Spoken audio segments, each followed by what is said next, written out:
सारे पत्रकार मित्र, वाहिन्यांचे प्रतिनिधी, सहकारी मित्रांनो, आपण फार मोठ्या संख्येने उपस्थित राहिला त्याच्याबद्दल सुरुवातीलाच मी आपल्या सर्वांचेच मनापासून या ठिकाणी आभारी मानतो आणि स्वागत करतो.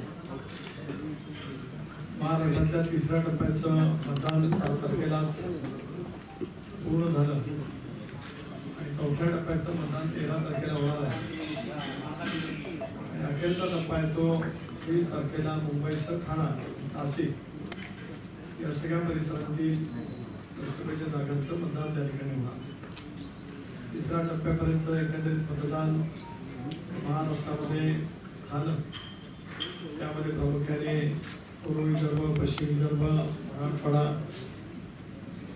त्यानंतर पश्चिम महाराष्ट्रातील काही भाग, एकंदरीत प्रदेश राष्ट्रवादी काँग्रेस पक्षाच्या अध्यक्ष या नात्याने सर्व ठिकाणचा आढावा घेत असताना लक्षामध्ये आले की महायुतीला राज्यातील जनतेचा मोठ्या प्रमाणावरती पाठिंबा त्या ठिकाणी मिळतो आहे. सर्वत्र महायुतीच्या सर्वच घटक पक्षांनी, प्रमुख राजकीय पक्ष आहेत स्वाभाविकपणे, शिवसेना, भारतीय जनता पक्ष, राष्ट्रवादी काँग्रेस पक्ष, RPI, रासप आणि अन्य इतर पक्ष, मनसे यांनी पाठिंबा दिला. सर्वच राज्यस्तरीय नेत्यांनी जिल्हा स्तरावरती, तालुका स्तरावरती, अगदी जवळपास बूथ लेवलपर्यंत त्या ठिकाणी अतिशय उत्तम पद्धतीने समन्वयातून काम केलं.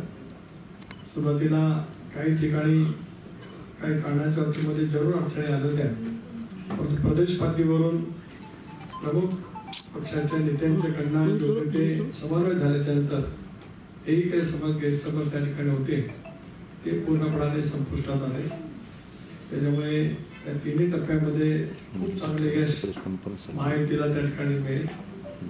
चौथ्या टप्प्यामध्ये प्रामुख्याने पुणे शहर, शिरूर या सगळ्या परिसरातील मतदान त्या ठिकाणी आहे.